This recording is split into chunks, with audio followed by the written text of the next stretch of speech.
नूह से लेकर के और बाबरी मस्जिद के मामले से लेकर के जितने इश्यूज आप देखें यूसीसी वगैरह पर, जितनी सेकुलर पार्टियां हैं वो हिंदुत्व फोर्सेस के अंडर प्रेशर महसूस करती हैं। जितनी भी पॉलिटिकल पार्टीज हैं, चाहे वो कांग्रेस हो, राजद हो या जद हो या सपा हो, सबने मुसलमानों को पॉलिटिकल वोट बैंक की तरह से इस्तेमाल किया।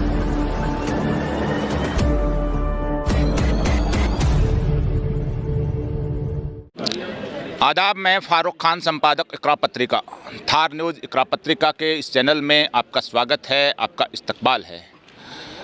आज 11 फरवरी को राजधानी जयपुर में मोती डोंगरी स्थित मुस्लिम मुसाफिर खाने में ऑल इंडिया मिल्ली कौंसिल ने एक कार्यक्रम किया और उसका जो उन्वान रखा, जो बैनर आपके सामने जो लगा हुआ है, मौजूदा हालात और हमारी जिम्मेदारी। इसके ऊपर कई वक्ताओं ने संबोधन दिया और पूरे प्रदेश से मिल्ली कौंसिल और अलग अलग जमातों से, इदारों से मुताल्लिक जिम्मेदारान इसमें शरीक हुए। और सबसे बड़ी जो चिंता व्यक्त की गई कि मुल्क में जो हालात बदल रहे हैं, नफ़रतें बढ़ रही हैं, और मुफ्ती सलमान अजहरी को गिरफ़्तार करने का मामला हो, चाहे ज्ञान व्यापी के अंदर जो उसमें तहखाने के अंदर पूजा की इजाज़त देने का मामला हो, या राम मंदिर और बाबरी मस्जिद का मामला हो, या यूसीसी का मामला हो, CAA का मामला हो, यानी तमाम तर मुद्दे हैं बेबाक अंदाज में अलग अलग लोगों ने इसके अंदर उठाए। और बड़ी ही एक चिंता व्यक्त की गई कि मुल्क के जो हालात हैं ये किसी के लिए भी अच्छे नहीं हैं, और ये हालात हैं ये कैसे बदले जाएं, इन पे गौर व फिक्र किया गया। तो हम लोगों से जानने की कोशिश करेंगे कि जो मुल्क में जो हालात बने हैं इनको कैसे बदला जा सकता है। सबसे पहले जो हमारे बीच में Marwar Muslim educational and welfare society Jodhpur, जिसकी स्कूल और यूनिवर्सिटी चलती हैं, उसके जिम्मेदारान जो मोहम्मद अतीक साहब हैं वो भी हमारे बीच हैं, और दूसरे लोग भी हैं। सबसे पहले अतीक साहब आप बताइए कि ये जो प्रोग्राम हुआ था, जो मौजूदा हालात और हमारी जिम्मेदारी, तो आप, क्योंकि मेरे ख्याल में 70 ईद देख चुके हैं, तो आपने बहुत कुछ देखा है, कैसे बदल सकते हैं हालात? देखिए, इसमें जो है सबसे इम्पोर्टेंट चीज़ जो है वो मुस्लिम कम्युनिटी के अंदर जो सर्विस सेक्टर है, खिदमत का सेक्टर है, उस पर तवज्जो दे, अफराद पे तवज्जो दे। हमारी सबसे बड़ी मुश्किल ये हुई है कि हम जो है हमारे जो अफराद होते हैं, जैसे टीचर्स, उलमा हज़रात, मस्जिद के इमाम और सोशल वर्कर, जब तक हम उनके लिए खड़े नहीं होंगे, उनको अपने खिदमत के लिए नहीं लगाएंगे, उनको साथ पूरा मामला हम जो है फाइनेंशियल सपोर्ट, फ़िज़िकल सपोर्ट तब तक नहीं देंगे, तब तक उम्मत के हालात दुरुस्त हो नहीं सकते, और इस कमी को दूर करना इंतहाई ज़रूरी है। हमारे बीच जो 12 से आए हुए हैं, अंता के पास में गांव है बालदड़ा, रिजवान साहब। जी रिजवान साहब, जो मुल्क के जो हालात जो हो रहे हैं, जो सबके सामने हैं, इस पे आप क्या कहना चाहेंगे कि इन हालात को कैसे बदला जा सकता है, और जो ये हालात जो हो रहे हैं उसके लिए ज़िम्मेदार कौन है? दरअसल जो हालात अभी पूरे मुल्क के अंदर हैं, ये एक पूरा एक सोचा समझा एक इन लोगों का मंसूबा है, और इसमें जब तक कि हम लोग पॉलिटिकली अवेयर नहीं होंगे, मैं नहीं समझता कि हालात सुधरेंगे। हम लोगों का एक नज़रिया रहता है हमेशा कि हम दूसरी पॉलिटिकल पार्टियों के ऊपर डिपेंड रहते हैं और फिर उनसे अपने हालातों को हल कराने की कोशिश में लगे रहते हैं। जबकि कोई भी आपसे वोट ले लेता है, सिर्फ आपकी से वोट वो ले सकता है, पर वो आपके किसी भी मसाइल पे बात करने के लिए वो कभी भी आगे नहीं आता है। पॉलिटिकल तौर पे मुसलमानों ने कई कोशिशें की, पॉलिटिकल पार्टियाँ भी बनी, कुछ चल भी रही हैं, चुनाव भी लड़ रही, नहीं भी लड़ रही हैं, लेकिन उन कोशिशों पर खुद मुसलमान ही सवाल उठाते हैं कि साहब ये तो फलां के वोट काट रहे हैं, फलां को फ़ायदा पहुंचा रहे हैं, फलां को नुकसान पहुंचा रहे हैं, और कोई खास रिजल्ट भी आया नहीं है कि मुल्क में ऐसा नहीं है कि फलां पॉलिटिकल पार्टी के इतने मुस्लिम MLA आ गए, फलां मुस्लिम पार्टी के ऐसे आ गए, ऐसा कोई रिजल्ट भी नहीं आया है। तो इसमें क्या किया जाए? नहीं, उसका नतीजा हम लोग देख भी रहे हैं। उसी का नतीजा है कि जो हालात जो ख़राब हैं वो यही है कि हमारी कोई सुध लेने वाला नहीं है, और ये लोगों में खुद को समझना होगा। और जब तक वो पॉलिटिकली अवेयर नहीं होंगे, मतलब उनको अगर जब तक अपने इन बारे में जब तक उनको के अंदर एक अवेयरनेस नहीं आएगी, तब तक मैं नहीं समझता कि किसी भी तरीके से हालात को हम लोग संभाल सकते हैं। क्योंकि लोकतंत्र हमारे देश में है, और लोकतंत्र में बाकायदा वोट गिने जाते हैं। वोट की ताकत, चाहे वो आप किसी भी पॉलिटिकल पार्टी में हैं, आपकी पॉलिटिकल पार्टी में आपकी ताकत अपने वोट की ताकत है। आप चाहे जीतें या हारें, उससे कोई फ़र्क नहीं पड़ता। आपके पास कितनी ताकत है, सामने पॉलिटिकल पार्टी उसी चीज़ को में वजन महसूस करती है, और उसी वजह से वो आपकी बात को मानने के लिए कहीं ना कहीं मजबूर होती है। हमारे बीच सोशल डेमोक्रेटिक पार्टी एसडीपीआई के स्टेट प्रेसिडेंट हैं डॉक्टर शहाबुद्दीन खान साहब। उनसे हम जानना चाहेंगे, ये लोग धरने प्रदर्शन और अलग अलग मुद्दों पे करते रहते हैं पूरे राजस्थान में, मुल्क के अंदर, कि मुल्क में जो हालात जो बने हैं इसके लिए जिम्मेदार कौन है और इन हालात का मुकाबला करके मुल्क की जो गाड़ी है, संवैधानिक व्यवस्था है, लोकतांत्रिक व्यवस्था है, इसको कैसे पटरी पे लाया जा सकता है। जी डॉक्टर साहब। देखिए, अभी आपने एक सवाल पूछा कि मुल्क के जो मौजूदा ये हालात हैं तो इसका ज़िम्मेदार कौन है। तो मुल्क को इस स्टेज पे लाने के ज़िम्मेदार वो लोग हैं जो अपने आप को सो कॉल्ड सेकुलर फोर्सेज कहते हैं या सो कॉल्ड सेकुलर पार्टीज़ कहते हैं। उन सो कॉल्ड सेकुलर फोर्सेज ने मुसलमानों का जो एम्पावरमेंट होना चाहिए था वो होने नहीं दिया और मुसलमानों को एक वोट बैंक बना के छोड़ दिया। आप मानते हैं कि जो तथाकथित सेकुलर पार्टियां हैं, उन पार्टियों ने मुसलमानों का सिर्फ वोट लिया, सरकारें बनाई, मुसलमानों के साथ पूरी तरह से फरेब और धोखा किया?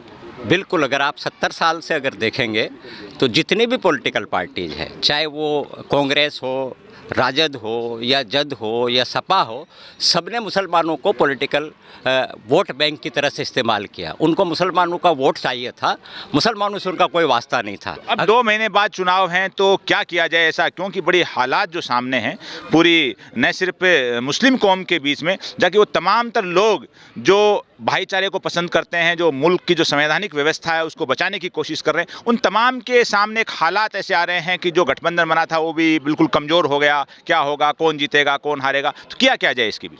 देखिए, अनफॉर्चुनेटली पिछले 70 साल में ये हुआ कि इस देश के सेकुलर सेटअप को बचाने की जिम्मेदारी अनफॉर्चुनेटली मुसलमानों पे लाद दी गई, जबकि ये जिम्मेदारी सबकी थी। आज न केवल मुल्क का सेकुलरिज्म खतरे में है बल्कि मुल्क का कॉन्स्टिट्यूशन भी खतरे में है। तो ऐसे में जिम्मेदारी खाली अकेले मुसलमानों की नहीं है, उन सारी फोर्सेज को एक साथ होना चाहिए जो इस देश का कॉन्स्टिट्यूशन बचाना चाहती है, सेकुलर सेटअप बचाना। चुनाव तो पॉलिटिकल पार्टियां ही लड़ेंगी। आपने जिनका जिक्र किया, कांग्रेस है, सपा है, आरजेडी है, आम आदमी पार्टी है, ममता की पार्टी है, जो भी हैं, चुनाव वही लड़ेंगी, सिंबल उन्हीं के होंगे, उम्मीदवार उन्हीं के होंगे, हार जीत भी उन्हीं की होगी। तो वो लोग अगर तैयार नहीं हैं एकजुट होकर के 300-400 सीटों पे 1 to 1 आमने सामने का मुकाबला करने के, वो खुद की सीट शेयरिंग में उलझे हुए हैं, खुद के ही स्टेट के अंदर उलझे हुए हैं, तो उसमें क्या किया जाए, जनता क्या कर सकती है उसमें? देखिए, हमारे सामने 77 का उदाहरण है कि 77 में जब इंदिरा गांधी को हराया तो नेताओं ने नहीं हराया, जनता ने हराया। आज देश में ऐसा माहौल है, देश का ऐसा मूड है कि नेता एक होंक ना हो, लेकिन जनता इन फासिस्ट ताकतों को हराने को तैयार बैठी है। तो ऐसे में मुसलमान भी सोच समझ के वोट करेगा। जो राजनारायण जी ने 77 में इंदिरा जी को हराया चुनाव में, इमरजेंसी में वो जेल में भी थे, क्या आज मौजूदा पॉलिटिक्स में, क्या अपोजिशन में आपको कोई राजनारायण नजर आ रहा है? राजनारायण जनता अपने आप से पैदा करेगी। जनता इस नफरत की सियासत को 10 साल में भुगतते भुगतते थक गई है, वो एक नया विकल्प चाहती है। वो नेताओं के बजाय जनता इस नफरत की सियासत को राएगी। ऐसा आपको लग रहा है कि चुनाव के परिणाम बिल्कुल जैसे सोच रहे हैं वैसे आएंगे, विपरीत आएंगे? नहीं, मेरा बिल्कुल पक्का यकीन है कि फांसीवादी ताकतें हारेंगी। बीजेपी इस बार सरकार में नहीं आएगी, चाहे इंडिया गठबंधन के दल कितने ही आपस में एक दूसरे के पैर खींच लें, कुर्ते फाड़ लें, लेकिन जनता एकजुट है, जनता एकजुट होकर इनको हराएगी। डॉक्टर साहब बता रहे हैं कि जनता का जो मूड है वो पूरी तरह से बदल चुका है। वो फांसीवादी ताकतें हैं, सांप्रदायिक ताकतें हैं, चाहे वो आरएसएस के नाम पे हों, भारतीय जनता पार्टी के नाम पे हों, चाहे सूबाई हुकूमतें हों या जो केंद्रीय सरकार हो, इनके चुनाव को हराने के लिए जनता ने अपना मूड पूरी तरह से बना चुकी है जनता। और जो भी पॉलिटिकल पार्टी अपोजिशन की मैदान में आएंगी, वो चाहे कितनी भी लड़ाई लड़ें, वो आपस में कुछ भी करें, सीट शेयरिंग ढंग से करें नहीं करें, लेकिन जनता ने अपना मानस बना लिया है मौजूदा पार्टी यानी भारतीय जनता पार्टी को सत्ता से बेदखल करने का। जी, हमारे सामने जो साथ नईम साहब हैं, एमए नईम साहब, जो कोटा से तशरीफ़ लाए हैं। जी नईम साहब, बरसों बरस हो गए आपको यहाँ लगे हुए, जद्दोजहद करते हुए, समस्याएं बताते हुए कि मौजूदा हालात कैसे पैदा हुए, उनके हल कैसे हो सकते हैं। आज फिर बताने के लिए आप राजधानी जयपुर में इकट्ठे हुए हो, क्या लग रहा है आपको इन हालात और इनके को हल करने के लिए? मौजूदा सूरत हाल की असल जिम्मेदारी आज़ादी के बाद जो मुस्लिम लीडरशिप मिली, वो लीडरशिप इंडिपेंडेंट नहीं रही और दूसरी सियासी पार्टियों की आलाकार बन के रही, उनकी खुशनुदी करती रही और अपने मफादात को हासिल करती रही है। यही वजह है कि आज़ादी के बाद कोई दमदार मुस्लिम लीडरशिप सामने नहीं आ पाई और उसका नतीजा ये हुआ कि मुसलमान पॉलिटिकली तौर पर बैकवर्ड हो गया और उसी के हालात में आज मुल्क जो है सांप्रदायिक मेंटेलिटी की तरफ आगे बढ़ गया। नहीं, मुसलमानों की कई तंजीमें हैं, बेशुमार इदारे हैं। ऐसा भी नहीं है कि मुसलमानों में तालीम का जो कमी है, खूब मदरसे, मसाजिद, स्कूल, कॉलेज ऐसी भी खूब बनी हुई हैं, तंजीमें भी खूब हैं, रहनुमा भी खूब हैं। लेकिन जो मसला है वो और उलझा है इन 15-20 सालों में। इसका हल क्या है? उसका यही है कि जितनी मुस्लिम तंजीमें हैं, जैसा कि आज मिली कौंसिल के प्रोग्राम के अंदर मुख्तलिफ तंजीमों के नुमाइंदे आए, वो अपनी आना को छोड़कर मिल्लत के लिए काम करने के लिए उठेंगे और तो मिल्लत इनका पूरा साथ देगी। और अगर अपने मफादात के लिए वो काम करेंगे तो मिल्लत इन मौजूदा लीडरों को भी नकार देगी और नई लीडरशिप उठेगी नौजवानों की, वो इस मुल्क के हालात को बदलने में सक्षम है। आज मुसलमान मायूस नहीं है, लेकिन वो हालात की तब्दीली के लिए कोशिश में है। हमारे बीच एडवोकेट नावेद साहब हैं जो 12 से आए हैं। नावेद साहब, क्या लग रहा है, मसाइल सबके सामने हैं, समस्याएं, इनका हल क्या है? नहीं, हल इनका यही है कि हमें बहुत सोच समझ के हिकमत अमली के साथ इसको हल निकालना है। सब तंजीमें आज जैसे मिली कौंसिल का बहुत अच्छा प्रोग्राम रहा, पूरे राजस्थान के लोग आए। सबसे ज़्यादा हमें भले ही एजुकेशन में बढ़ते जा रहे हैं, लेकिन अभी भी जो मुस्लिम्स का एजुकेशन में मयार होना चाहिए वहाँ तक अभी पहुँचा नहीं है। जबकि अल्लाह का फरमान यही था कि अभी इल्म हासिल करो। तो मुसलमानों में सबसे बड़ा पिछड़ापन है वो इल्म की वजह से ही है। तो सबसे ज़्यादा वर्क हमें इल्म के ऊपर करने की ज़रूरत है कि जो हमारी नौजवान नस्ल है वो जो सोशल मीडिया के उसमें उलझी हुई है या डस्ट के उसके अंदर उलझी हुई है, तो वो उससे निकल के इल्म के अंदर एक अपना स्टेटस बना ले। ब्यूरोक्रेसी में हमारा नुमाइंदगी बढ़े, प्रशासन में, पुलिस में, हर जगह हमारी नुमाइंदगी बढ़े, तो और ऑटोमेटिकली पॉलिटिकल भी फिर हमारा सब कुछ उसमें बढ़ जाएगा। तालीम और जो ब्यूरोक्रेसी पे उसके ऊपर ख़ास फोकस किया जाए, नौकरियों के ऊपर, ऐसा नावेद साहब बता रहे हैं। हमारे बीच चौधरी अकबर कासमी साहब जो साजी विरासत मंच के राष्ट्रीय संयोजक हैं। कासमी साहब, मसले सबके सामने हैं, आप भी काफ़ी प्रोग्राम करते रहते हो, इनका हल क्या है? हल आज की मिली कौंसिल राजस्थान की तरफ से जो ये प्रोग्राम मुनाकिद हुआ है, इसमें हल भी सामने रखा गया है। हमारे साजिद सहराई साहब ने भी हल पेश किया है और दीगर वक्ताओं ने भी अपनी बात रखी है। इसमें हमारे मिल्लत के सामने दो बड़ी चुनौतियां हैं इस वक्त। एक चुनौती मिल्लत को मजबूत करने की है और दूसरी चुनौती हमारे मुल्क में हमारे जो वतन के भाई हैं वो एक ग्रुप जो हमें बिना किसी वजह के खलनायक बनाए हुए है, बिना किसी वजह के ऐसी बातें पैदा कर रहे, उन सब का अगर सही ढंग से अध्ययन किया जाए तो वो ये जो गलत बातें इस मुल्क में फैलाई जा रही हैं, इनसे मुल्क कमज़ोर पड़ता है, मुल्क का नुकसान है। और मुसलमान, भारत का मुसलमान मुल्क की सबसे बड़ी वफादार कौम है और उसका सबसे बड़ा सबूत हमारा तहरीक आज़ादी में हमारे बुज़ुर्गों का बहुत बड़ा योगदान है। अभी 2 महीने बाद जो चुनाव हैं, जाहिर सी बात है चुनाव में एक पक्ष हारेगा, एक जीतेगा, और मुल्क की अगली 5 साल के अंदर सरबराही वही करेंगे, पूरी नीति कार्यक्रम वही तय करेंगे जो जीतने वाले हैं। अभी जो हालात बने हुए हैं, जिन लोगों ने हालात ख़राब किए हैं, वो अभी भी मजबूत नज़र आ रहे हैं। अपोजिशन की पार्टियां वो अभी भी कमज़ोर नज़र आ रही हैं। तो काम तो चुनाव से होगा। मैं आपको वही बात अर्ज़ कर रहा था कि एक तो वैचारिक रूप से हमारे सभी लोकतांत्रिक दलों के नेताओं को और हम लोगों को सबको बोलना पड़ेगा। दूसरा, जो आप चुनाव की बात कह रहे हैं, इस चुनाव तो समीकरणों के आधार पे जीता जाता है और हारा जाता है। और सबसे बेहतर समीकरण इस वक्त का ये है कि तमाम लोग गठबंधन बनाएं, ताकतवर गठबंधन बनाएं। और ईवीएम का जो सुप्रीम कोर्ट के वकीलों की तरफ से इतना बड़ा एहतजाज मुल्क पे शुरू हो रखा है, इसके बारे में तमाम राजनीतिक दल अपना फैसला सुनाएं और गठबंधन बनाएं और 36 बरादरी को साथ लेकर के चुनाव लड़ा जाए, वंचित वर्गों की नीति बनाई जाए। तो इंशाल्लाह कोई वजह नहीं है कि इस चुनाव के अंदर कामयाबी नहीं मिलेगी। लेकिन साथ ही में मैं आपको एक लफ्ज़ अर्ज़ कर दूं कि इस मुल्क में जो मौजूदा सूरत हाल और जो हालात पैदा हुए हैं, एक पक्ष तो सबके सामने है, पूरी दुनिया के सामने, कि उनकी तरफ से हालात पैदा किए जाते हैं और वो गलतफहमी के शिकार हैं। लेकिन इसकी दोषी हमारे राजनीतिक दल भी हैं जो अपना आप को लोकतांत्रिक अपोजिशन के लोग जो हैं, क्योंकि अपोजिशन के लोगों की पिछले 10 सालों में कोई भी रणनीति और कोई मनसूबाबंदी ऐसी सामने नहीं आई कि लाखों करोड़ों लोग जो इस मुल्क में फ़िरका परस्ती को पसंद नहीं करते हैं उनको जमा करने के लिए, एकजुट करने के लिए और सिर्फ एक वर्ग का बुराई करके और लोगों को अपने साथ जोड़ने की जो इनकी ये नीति है, ये बहुत ही बदनुमा और मकरूह नीति है।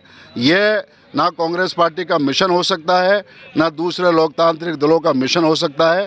तो इसमें मुख्य दोषी कांग्रेस पार्टी की लीडरशिप भी है और उस लीडरशिप को अब अगर समझ नहीं आई तो मुल्क तो किसी के बाप की पपोती नहीं है, मुल्क बिखरेगा नहीं और मुसलमानों का या मिल्लत का कोई नुकसान नहीं कर पाएगा। लेकिन ये दल इंशाल्लाह अगर इनकी ये नीति रही तो इस सफ़ाई हस्ती से गायब हो जाएंगे। इसलिए मैं आपके चैनल के माध्यम से कांग्रेस पार्टी के तमाम कार्यकर्ताओं को, तमाम नेताओं को और सभी राजनीतिक दलों के कार्यकर्ताओं को और नेताओं को ये कहना चाहूँगा कि वो होश संभालें और अपने दलों के नेताओं को मजबूर करें कि गठबंधन बनाएं और गठबंधन और ईवीएम के ऊपर अपना पक्ष साफ करें। यही एक रास्ता है इस वक्त। हमारे बीच हाफिज़ यूनुस साहब जो भरतपुर नगर के इलाके से हैं। हाफिज़ साहब, आप क्या महसूस कर रहे हैं जो मुल्क के इन हालात के ऊपर? ऐसा है फारूक भाई, आपका बहुत बहुत शुक्रिया कि आपने ये मिली कौंसिल के प्रोग्राम के मौके पर ये जो प्रोग्राम हुआ है ये बहुत अच्छा हुआ है। और हम ये महसूस कर रहे हैं कि जो आज के मौजूदा हालात जो हैं, कहीं वो रामायण की बात करते हैं, कहीं वो सूर्य नमस्कार की बात करते हैं स्कूलों में, मदरसों में। तो ये सारी चीज़ों से मतलब ऐसा है कि कोई इसका हल एक ही है कि मतलब ऐसा है कि हम इस्लाम पर कायम हैं, इस्लाम पर रहेंगे। हमारे बच्चे भी इसको नहीं कर सकते। हम एक अल्लाह वहदहू ला शरीक की इबादत और परस्तिश करने वाले हैं, इसलिए हम इसको बर्दाश्त नहीं करेंगे, ना इस काम से हम जाएंगे। और हमारी कौम पूरी इंशाअल्लाह ये कह जी एजुकेशन तालीम के ऊपर जा रही है कि हम अपने बड़े बड़े स्कूल और उसके लिए कायम कर रहे हैं, जो हमारे बच्चों को हम वहाँ से रोक के और उन स्कूलों में पढ़ाया जाए। हमारे बीच मेवात के एक और बुजुर्ग हैं। आपका गांव कौन सा है? चंदा का बास है मेरा। चंदा का बास गाँव। तो आप आए हो, जो तमाम हालात आप अपने इलाके के मेवात के भी देख रहे हो, मुल्क के भी महसूस कर रहे हो, ख़बरों में भी देख रहे हो, तो इसका ये हालात जो हो रहे हैं इनसे क्या लोगों में खौफ है? क्या लोग इसकी मतलब कोशिश कर रहे हैं कि इन हालात से कैसे भी करके कोई मुकाबला किया जाए, इनका हल किया जाए? देखो, सबसे पहली बात ये है कि ये आदमी, इनको वोट ही जब मिलती है बीजेपी वालों को, जब ये दूसरी कौम में भय बनाते हैं और एक दूसरे की जो है टांग खींचने में और धर्म का नाम से जो ये आवाज़ लगाते हैं, जब इनको वोट मिलती है और उनके पास कोई विकास का तो कोई मुद्दा ही नहीं है इनके पास, सिवा धर्म का बात। वो मस्जिद की, वहाँ मस्जिद का काम करना, वहाँ हिंदू मुसलमान करना, वहाँ हिंदुस्तान पाकिस्तान करना। और हमारे पास सबसे मेन बात यह है कि हमको तालीम की तरफ पूरा ध्यान देना पड़ेगा, हमारी कौम को, मुसलमानों को ख़ास तौर करके। और ये भी ध्यान देना पड़ेगा कि आज तक 70 साल से हमने जिस पार्टी को वोट दिया है, किसी ने भी वोट लेकर के नहीं, हमारा कोई मामला नहीं किया। हमारा सिर्फ वोट लिया गया है, एक पीड़ा महसूस कर रहे हैं, लेकिन जो मसले जो बड़े हैं उनके लिए भी वही पार्टियां ज़्यादा जिम्मेदार हैं जो हुकूमतों में रही हैं। वहदत इस्लामी हिंद के जिम्मेदार राजस्थान के साजिद शेराई साहब हमारे बीच हैं। साजिद साहब, मुल्क के जो मौजूदा हालात और हमारी जिम्मेदारी, आप इन हालात में क्या महसूस कर रहे हैं? क्या जो हमारी लीडरशिप है, जो मजहबी लीडरशिप, समाजी लीडरशिप, वो क्या इनका मुकाबला करने के लिए, कोई रास्ता निकालने के लिए फ़िक्रमंद है? क्या कोई रास्ता ऐसा निकलेगा? मुल्क के मौजूदा हालात, जैसा आपने कहा, वो तो बहुत तशवीशनाक हैं और न सिर्फ मुसलमान बल्कि देश का हर संजीदा तबका इन हालात के लिए फ़िक्रमंद है। अलबत्ता मुसलमानों के ताल्लुक़ से एक कदम आगे ये है कि मुसलमानों को विलन बना करके पोलराइजेशन की जो पॉलिटिक्स की जा रही है, वो थोड़ा तशवीश की बात मुसलमानों के लिए महसूस होती है। और उसके लिए मिल्लत के जितने भी लोग हैं, जितनी भी तंजीमें, जमातें और इदारे हैं और उसमें सोचने समझने वाला तबका है, वो अल्टीमेटली फ़िक्रमंद है और मुख्तलिफ़ मौक़ों से इसका इजहार भी होता है। और आज की जो नशिस्त है और ये मिली कौंसिल के प्लेटफॉर्म पर बुलाई गई नशिस्त में आपने देखा कि राजस्थान की तकरीबन तमाम अहम तंजीमों के ज़िम्मेदारान और तमाम अहम इलाकों की नुमाइंदगी इसमें इस बात का इजहार करती है, इस बात का सबूत है कि लोग फ़िक्रमंद हैं और हल की तलाश में हैं और हालात को चेंज करने के लिए कुछ करना चाहते हैं। पिछले दिनों जो मामले हुए, मुफ्ती सलमान अजहरी की गिरफ्तारी हुई, ज्ञानवापी के तहखाने में पूजा की इजाज़त मिली और हल्द्वानी में जो फसाद हुआ उसमें एक मस्जिद और मदरसे को ढहा दिया गया, 5-6 लोग उसमें उनका जो एनकाउंटर ये कहें या मर्डर कहें वो भी हो गया उसके अंदर। इन मुद्दों पे मैंने नहीं देखा कि राजस्थान की किसी तंजीम ने, किसी इदारे ने कोई ऐसा बयान भी जारी किया हो। बैठ करके कोई प्रोग्राम करना, एहतजाज करना एक अलग बात है, बयान भी जारी किया हो मेरी नज़रों से नहीं गुजरा। ये वजह क्या है? असल में इस हालात, चूँकि सोशल मीडिया का ज़माना है और हालात से सब वाकिफ़ हैं, तो बयान की हद तक किसी चीज़ का आ जाना वो मसले का हल नहीं है, बल्कि असल जो मसला है वो तो उस इलाके के लोग ही मिलकर के हल करेंगे। चूँकि राजस्थान में खुद बहुत सारे मसाइल हैं। अभी सामने 15 तारीख को सूर्य नमस्कार का मसला है, तो मुस्लिम फोरम की पूरी टीम जो है उसमें लगी हुई है। इसी के साथ साथ कर्नाटक की तर्ज पर हिजाब में लोगों को ट्रैप करने की एक स्टेटमेंट के नाम पर जो है उस एमएलए ने जो कोशिश की, उस इशू को सॉल्व करने में लगे रहे।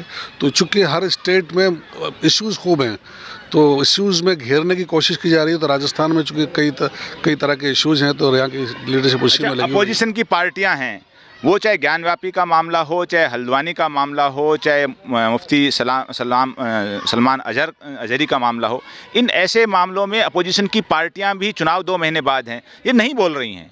तो जो वोट है मुस्लिम का वो तो लेना चाह रही हैं, लेकिन मुसलमानों के जो मसले हैं बड़े ही तशवीशनाक मसले हैं, उस पर बोलना नहीं चाह रही हैं। ये कोई नया मौका नहीं है। जितनी सो कॉल्ड सेकुलर पार्टीज़ हैं वो अल्टीमेटली मुस्लिम्स को वोट बैंक की तरह यूज़ करती हैं।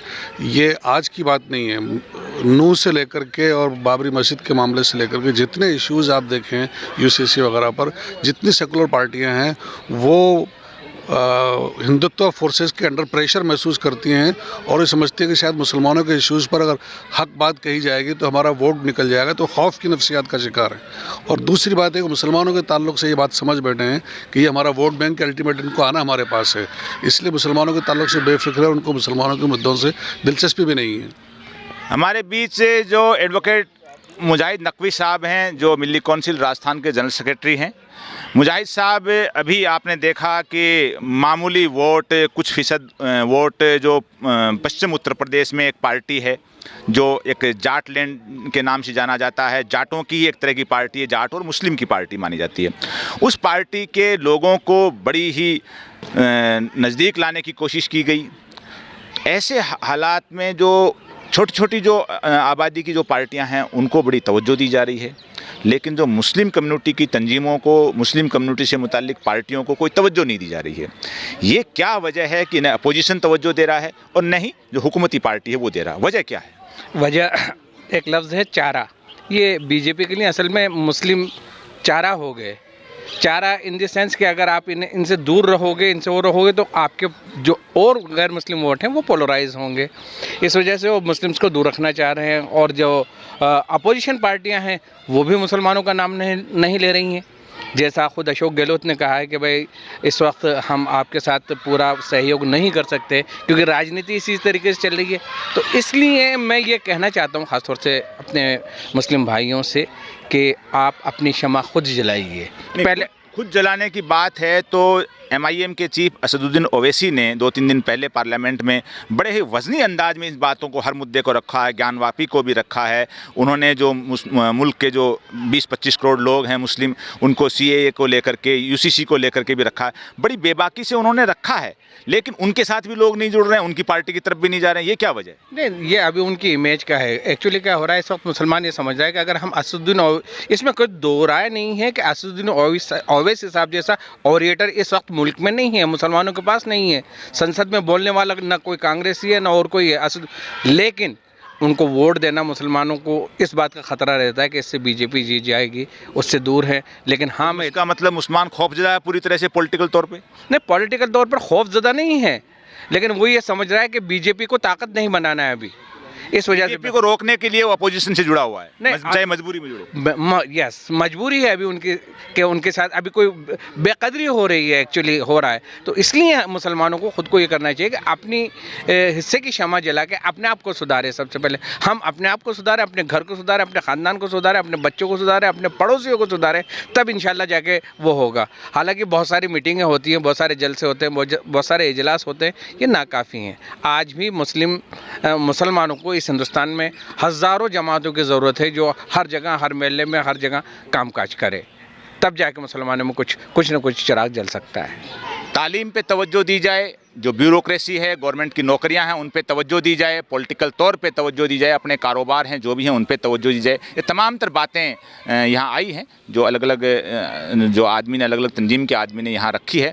लेकिन ये जो सब ने रखी है कि जो मुल्क के हालात जो बदले हैं, जो उस पर चिंता सब ने व्यक्त की है, और उसके लिए जो जिम्मेदार है कहीं ना कहीं जो हुकूमती पार्टी है, जाहिर सी बात है उनका तो एजेंडा है, और हुकूमती पार्टी है भारतीय जनता पार्टी, उसकी तो बुनियाद ही मुस्लिम नफ़रत पर है। अगर मुस्लिम नफ़रत उनके यहाँ से निकाल ली जाए तो उसकी तो बुनियाद ही भरभरा के गिर सकती है। लेकिन उसके लिए जो अपोजिशन की पार्टियां हैं, वो जो बरसों बरस से, करीब 70 साल से वोट ले रही हैं सबके, और सेकुलरिज्म का जो झंडा उठाए हुए हैं वो भी पूरी तरह से खामोश हैं, उनको भी आईना दिखाने की कोशिश की गई है। आज के इस एपिसोड में बस इतना ही। जय हिंद, जय भारत।